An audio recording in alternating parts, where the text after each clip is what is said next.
Assalamualaikum warahmatullahi wabarakatuh.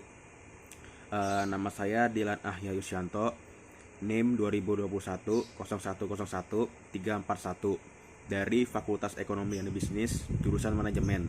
Saya akan menjelaskan tentang keterampilan berbicara dalam konteks formal. Keterampilan berbicara. Pengertian keterampilan berbicara menurut para ahli. 1.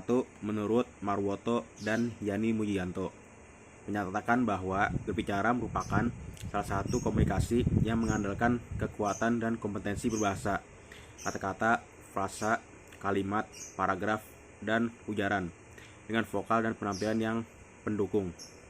Kedua, menurut Suharyanti, berbicara merupakan pemanfaatan sejumlah otot dan jaringan otot tubuh manusia untuk memberi tanda-tanda yang dapat didengar dan dapat dilihat, agar maksud dan tujuan dari gagasan-gagasannya dapat tersampaikan.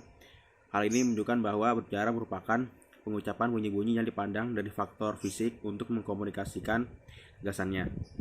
Ketiga, dari Nur Hadi, mengungkapkan bahwa berbicara berarti mengungkapkan ide atau pesan lisan secara aktif.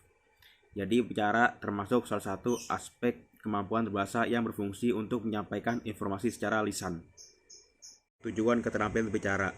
Menurut Hermawan, tujuan keterampilan berbicara bagi peserta didik adalah sebagai berikut. 1. Kemudahan berbicara. Peserta didik harus dilatih untuk mengembangkan keterampilan berbicara agar terlatih kepercayaan diri dalam pengucapannya. Kejelasan untuk melatih peserta didik agar dapat berbicara dengan artikulasi yang jelas dan tepat dalam pengucapan.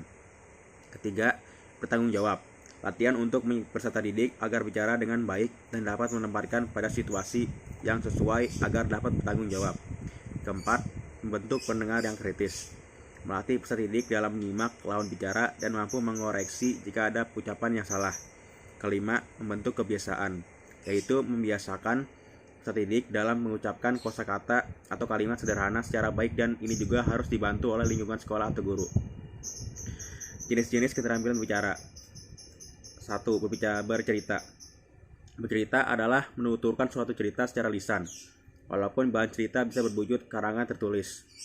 Kebiasaan bercerita ini banyak ditemukan di berbagai daerah di Indonesia. Pada waktu dulu, kegiatan bercerita jauh lebih semarak dibandingkan masa sekarang. Kedua, debat. Istilah debat tampaknya juga cukup dikenal di kalangan masyarakat. Terkadang ada ungkapan untuk seseorang yang senang berdebat, maka disebut suka debat atau jago debat.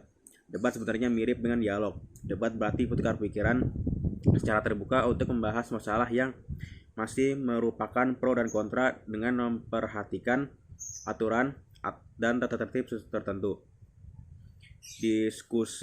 Istilah diskusi cukup dikenal, terutama di kalangan kaum terdidik. Bagi kalangan kampus, diskusi sudah merupakan kegiatan yang dianggap lazim. Diskusi diartikan sebagai pertemuan ilmiah untuk bertukar pikiran mengenai suatu masalah. Diskusi kelompok biasanya ditandai dengan lebih terbatasnya jumlah peserta. Tingkat keformalannya kurang menonjol. Keempat, wawancara. Wawancara merupakan kegiatan tanya jawab dengan seorang yang diperlukan untuk dimintai keterangan atau pendapatan mengenai suatu hal untuk dimuat dalam surat kabar. Disiarkan melalui radio atau ditayangkan pada layar televisi. Istilah wawancara sudah tidak asing lagi di kalangan masyarakat. Kelima, pidato dan ceramah. Pidato adalah sebuah kegiatan berbicara di depan umum atau berorasi untuk menyatakan pendapatnya atau memberikan gambaran tentang suatu hal.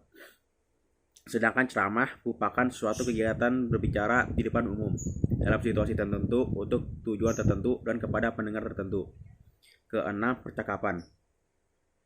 Percakapan adalah dialog antara dua orang atau lebih, membangun komunikasi melalui bahasa lisan, melalui telepon misalnya, dan tulisan di chatroom. Percakapan ini bersifat interaktif, yaitu komunikasi secara spontan antara dua orang atau lebih. Teknik keterampilan berbicara. Menurut Oet Utomo, terdapat beberapa teknik berbicara yang harus dikuasai untuk mendapatkan kemampuan atau keterampilan berbicara, yaitu sebagai berikut. 1. Teknik berbicara yang baik. Bicaralah ramah pada setiap orang. Perkataan atau artikulasi pun harus jelas, agar tidak terjadi miscommunication. Perhatikan pula pemilihan kata. Meski bertujuan baik, jika salah-salah berkata-kata, maka tujuan itu tidak akan tercapai. Lakukan kontak mata pada lawan bicara. Saat bicara dengan atasan, usahakan fokus. Bicara seperlunya, jangan ngelantur sehingga intinya malah tidak jelas. Kalau atasan memancing kita membicarakan masalah personal seorang rekan sekerja, sebagai bawahan yang profesional, sebaiknya kita bicara diplomatis. Kedua, teknik berbicara di depan umum. Berbicara di depan umum bukanlah soal bakat. Kemampuan tersebut bisa dilatih dengan kepercayaan diri dan dikuasai pas pembicaraan. Beberapa hal yang perlu diperhatikan dalam melatih teknik bicara di depan umum antara lain adalah sebagai berikut. 1. Tunjukkan antusias terhadap situasi dan pendengar. Kedua, lakukan kontak mata 5 hingga 15 detik. Dan tatapan kita pun harus berkeliling, bukan pada satu orang saja. Jadi semua orang merasa diajak berbicara. Ketiga, perlihatkan senyuman agar lawan bicara fokus pada kita. Keempat, sisipkanlah humor karena humor akan menghilangkan kejenuhan, namun hindari humor yang berbau porno. Kelima, fokus pada pembicaraan. Tidak perlu memperlihatkan semua wawasan yang kita punya karena akan menunjukkan kita sok pintar. Karena memberikan pujian yang jujur pada orang lain tanpa menyimpang dari maksud. Ketiga, teknik berbicara profesional. Seorang profesional perlu mengenal titik presentasi yang efektif. Dapat 3 faktor penting yang perlu diperhatikan dalam bicara secara profesional, yaitu 1. Faktor verbal 7%, menyangkut pesan yang kita sampaikan termasuk kata-kata yang kita ucapkan. Kedua, faktor vokal 38%, seperti intonasi, penekanan, dan resonansi suara. Faktor visual 53, faktor visual 55%, yakni penampilan kita. Keempat, teknik membuka dan menutup pembicaraan.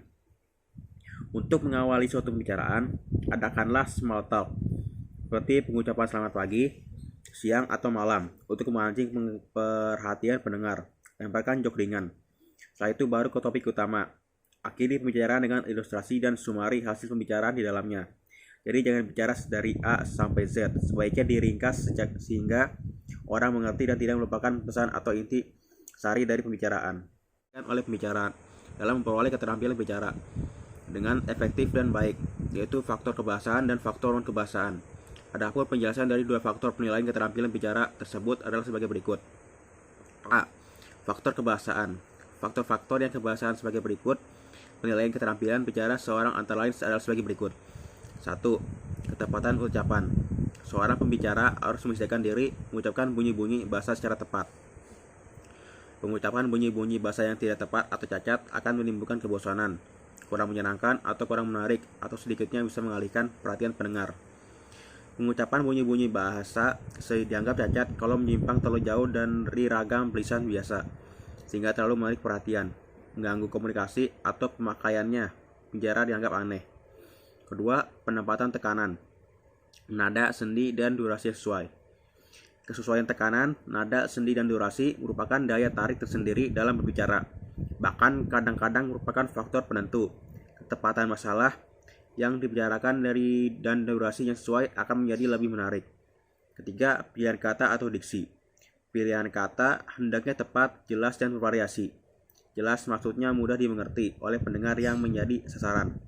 Pendengar akan lebih terangsang dan akan lebih paham kalau kata-kata yang digunakan kata-kata sudah dikenal oleh pendengar. Keempat, ketepatan cara pembicaraan. Hal ini menyangkut pemakaian kalimat pembicara yang menggunakan kalimat efektif dan akan memudahkan pendengar menangkap pembicaraannya.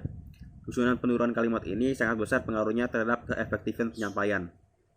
B. Faktor non-kebahasaan. Faktor-faktor non-kebahasaan sebagai penilaian keterampilan berbicara seseorang antara lain ada sebagai berikut.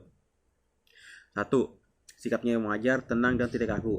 Pembicara yang tidak tenang, lesu, dan kaku tentu akan memberikan kesan pertama yang kurang menarik. Dari sikap yang wajar saja sebenarnya pembicara sudah dapat menunjukkan otoritas dan integritas dirinya. Tentu saja sikap ini sangat ditentukan oleh situasi, tempat, dan penguasaan materi. Kedua, pandangan harus diarahkan pada lawan bicara, supaya pendengar dan pembicara betul-betul dalam kegiatan berbicara. Maka pandangan pembicara harus sesuai. Pendengar yang hanya tertuju pada satu arah akan menyebabkan pendengar merasa kurang diperhatikan. Ketiga, kesediaan menghargai pendapat orang lain. Dalam menyampaikan isi pembicaraan, seorang pembicara hendaknya memiliki sikap terbuka dalam arti dapat menerima pendapat pihak lain. bersedia menerima kritik, persediaan mengubah pendapatnya kalau ternyata memang keliru. Keempat, gerak-gerik dan mimik yang tepat. Gerak-gerik dan mimik yang tepat dapat pula menunjang keefektifan berbicara. Hal-hal yang penting selain mendapat tekanan, biasanya juga dibantu dengan gerak-gerik atau mimik. Hal ini dapat menghidupkan komunikasi, artinya tidak kaku. Tapi gerak-gerik yang berlebihan akan mengganggu keefektifan berbicara. Penyaringan suara yang pas. Tingkat penyaringan ini tentu disesuaikan dengan situasi, tempat, jumlah pendengar, dan akustik. Tapi perlu diperhatikan dengan berteriak.